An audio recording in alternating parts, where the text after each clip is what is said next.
If you're living in a flat and part of the concrete jungle, all you want to do is get your green fingers going. What better way to do it than building yourself a DIY balcony planter, allowing your plants, veggies and herbs to get growing on your very own balcony at home. In this DIY, we're going to take you through all the steps of how you can make this planter just like this. It's as easy as 1, 2, 3. We're in the kitchen and we're most definitely not cooking. I'm making use of the kitchen countertop. It's something that you all have at home, a strong, suitable, sturdy workplace where you can do your DIYs. Let's get started and show you how simple this is to make even on your kitchen counter.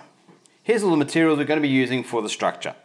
I'm using a 12mm board, cut to size as per my cutting list by the guys at Builders. A 5mm dowel stick, which I'll use as a spacer. We've got some 35mm wood screws, we've got some 20mm wood screws, we've got some wood glue, wood filler, and we've got two 60cm window boxes. To dress the timber, we're going to use some sandpaper, a paintbrush, and some Fired Earth Woodworks wood sealer. The only tools that you'll need for this DIY, a cordless drill, a speed pilot, and a scraper. We're going to start by building the box section at the top of this planter using our 12mm plywood. Remember, when you get it back from Builders, mark everything. As you can see, there's a range of different sizes here.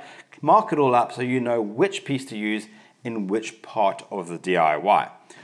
Guys, we're working in the kitchen and the last thing that I'll need in my life is for me to drill into the surface. So make use of a piece of scrap board. There'll be plenty left from the project, and you can drill into that to your heart's content. Just don't go too far and still into the counter.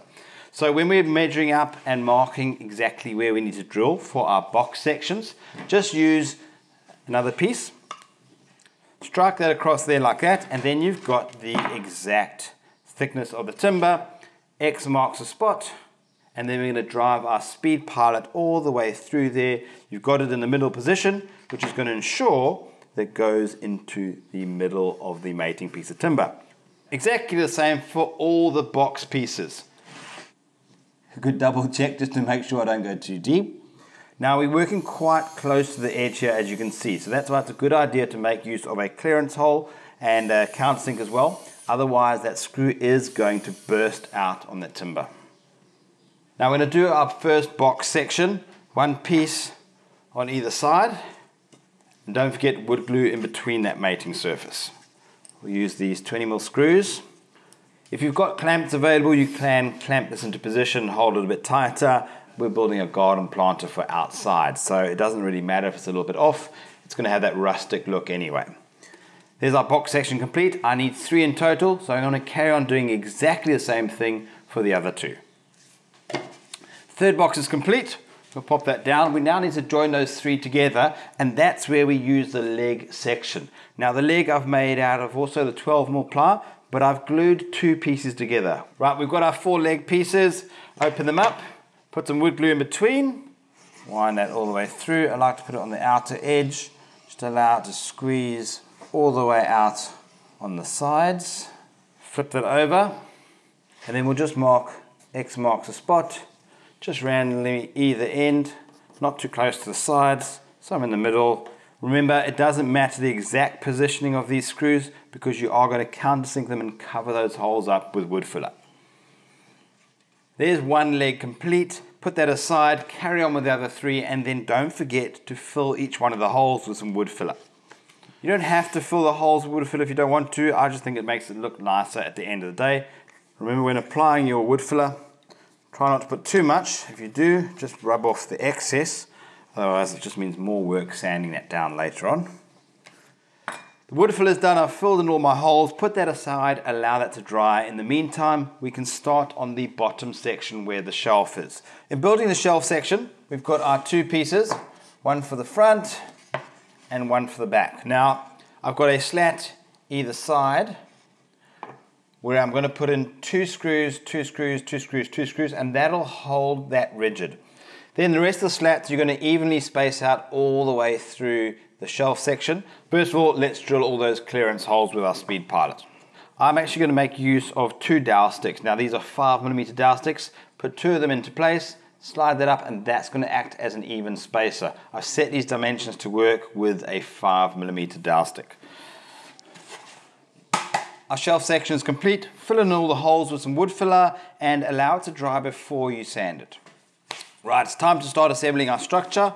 Let's get our 3 box sections up, and then we're going to make use of our legs to actually act as a brace and hold these 3 boxes together. Each offset of the leg from the side is 100 mils. And I'm going to use the shelf, just going to balance that over there. That's going to hold the other end of the leg just to stop it from falling down. Take our first leg and we're going to put in 1, 2 and 3. Pop in some wood glue and then lock our leg into position. This is where we'll make use of the 5mm dowel sticks. That also helps just keep our spacing just right. Pop in our 35mm screws. Exactly the same thing on the other side. As you get your legs into position, make sure that you have got them evenly spread. I'm going to flip that over and do exactly the same thing on the underside to put on the other pair of legs. I've spun it around. We're going to put in our shelf. I'm also going for 100 mils from the bottom. So we're just going to line that up into position.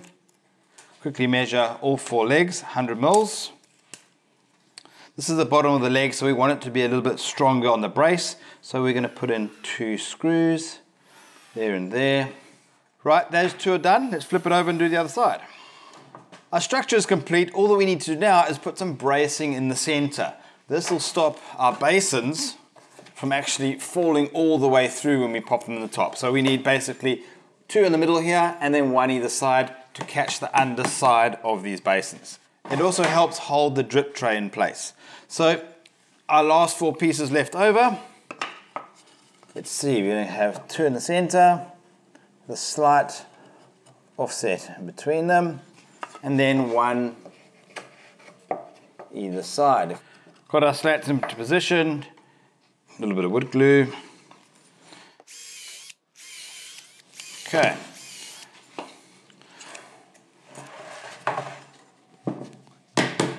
There you have it, the structure is complete. All that's left to do now is to fill in the remaining holes with some wood filler, allow that to dry, give it a good sand down.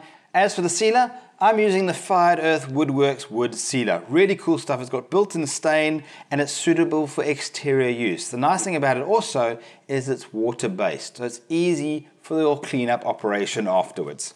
But most importantly, don't do this inside. Sand it outside where it's dusty and messy, and then you can apply your sealer out in the open and it'll dry quicker too.